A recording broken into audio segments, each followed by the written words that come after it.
चुप बैठ जा, तेरे बाप के साथ रहा हूं। पता है ये शब्द किसने बोला, कहां पर बोला और किसको बोला?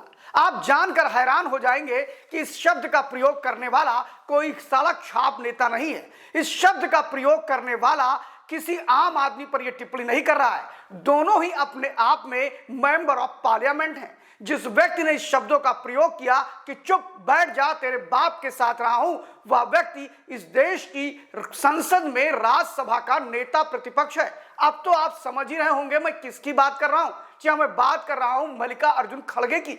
ये वही मल्लिकार्जुन खड़गे हैं जो कांग्रेस पार्टी के राष्ट्रीय अध्यक्ष भी हैं और राज्यसभा में नेता प्रतिपक्ष की हैसियत से हैं।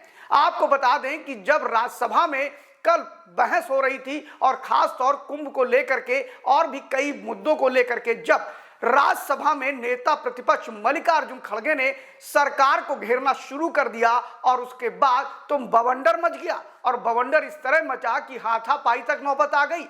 हम शुरुआत से बताते हैं कि मामला था क्या। कल जब राज्यसभा में बहस चालू हुई और ये शुरुआत जब प्रारंभ हो गई तो उसमें मल्लिकार्जुन खड़गे ने सरकार पर लगातार बाण पर बाण चलाए। उन्होंने कहा कि जिस जब मोदी ये कहते हैं कि ये अमृत काल है तो मुझे लगता है ये विष काल है। और यहीं पर नहीं रुके, मल्लिकार्जुन खड़गे ने तो कुंभ के मेले पर भी बड़ी बातें कर दी और उन्होंने कहा कि कुंभ में हजारों लोग मारे गए हैं और इसके बाद पूरे सदन के अंदर हंगामा मचना शुरू हो गया। बीच में पीयूष गोयल ने टोका टाकी करना चाहा, जिस पर मल्लिकार्जुन खड़गे ने उन्हें कोई अवसर नहीं दिया कि वो उनको टोका टाकी कर सकें। फिलहाल बीच में बातचीत होती रही और उन्होंने सरकार पर लगातार बड़े आरोप लगाए।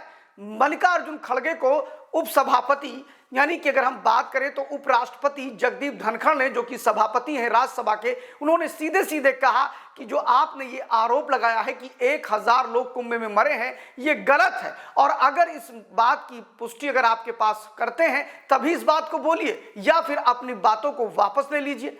लेकिन वो रहे मल्लिकार्जुन खड़गे, वो अपनी बात पर टिके रहे। उन्होंने कहा कि मैं अपने शब्दों को वापस नहीं लूंगा और इस पर जब बहस आगे बढ़ती चली गई तो उन्होंने और भी कई बातें कह डाली। उन्होंने कहा कि एक तरफ गंगा में हजारों लाशें हैं और इस डाल दिया गया और दूसरा उन्होंने कहा कि वहां पर लोग नहा नहा के गंगा को गंदा कर रहे हैं। ये वही लोग हैं जो गंगा की सफाई की बात करते हैं। इस बात पर तो राज्यसभा में सत्ता पक्ष के लोग बिल्कुल भड़क गए और किरण रिजिजू ने और इसके अलावा पीयूष गोयल ने इस पर आपत्ति दर्ज करी और पीयूष गोयल ने कहा कि किसी भी कीमत पर जो इनके शब्द हैं वो गलत हैं। उन्होंने कहा कि सरकार ने आधिकारिक तौर पर उत्तर प्रदेश की सरकार ने कहा है कि महज 30 लोगों की ही मृत्यु हुई है और अगर इनके पास प्रमाण है तो उस प्रमाण को देना चाहिए। धनखड़ जो कि राज्यसभा के सभापति हैं, उन्होंने स्टेट फॉरवर्ड होकर के बोल दिया कि अगर आपने इसके संबंध में कोई साक्ष्य प्रस्तुत नहीं किया तो आपकी ये सारी बातें रिकॉर्ड से बाहर कर दी जाएंगी। फिलहाल जब ज्यादा आपत्तियां शुरू हुई तो खड़गे ने यह कह दिया कि ये मेरे निजी विचार हैं, मुझे लगता है कि इतने लोग मरे होंगे। फिलहाल वो अपनी बातों से पीछे हो गए। लेकिन उसी में जब ये मामला तूल पकड़ने लगा तो नीरज शेखर पूजिया, पूर्व प्रधानमंत्री भारत सरकार श्री चंद्रशेखर जी के पुत्र हैं नीरज शेखर, जो इस समय भारतीय जनता पार्टी के राज्यसभा के सदस्य हैं। और जब उन्होंने बीच में टोकना शुरू किया तो खड़गे ने कहा चुप बैठ जा, तेरे बाप के साथ रहा हूं। इस पर तो नीरज शेखर अपना आपा खो बैठे और वो तुरंत मल्लिकार्जुन खड़गे की तरफ लपक पड़े। लगा कि अब हाथापाई हो जाएगी, मारपीट तक की नौबत आ जाएगी, लेकिन पीयूष गोयल ने बीच में संभाला। सत्ता पक्ष और विपक्ष दोनों तरफ के लोग लामबंद हो रहे थे। फिलहाल बाद में मल्लिकार्जुन खड़गे को इस बात का एहसास हुआ कि उन्होंने माननीय सदस्य यानी कि राज्यसभा के सदस्य नीरज शेखर के प्रति जिन शब्दों का प्रयोग किया वो उन्हें नहीं करना चाहिए। उन्होंने कहा कि हाँ, जो मैंने ये शब्द का प्रयोग किया कि मैं तेरे बाप के साथ रहा हूं, ये मुझे नहीं कहना चाहिए था।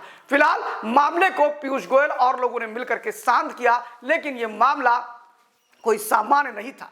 किसी भी पूर्व प्रधानमंत्री के लिए जिस तरह की भाषा का प्रयोग खड़गे ने नेता प्रतिपक्ष की हैसियत से किया, वो कहीं ना कहीं संसद की मर्यादा को तार तार करता है। देखते रहिए लाइव न्यूज़ 24। मैं शिव द्विवेदी।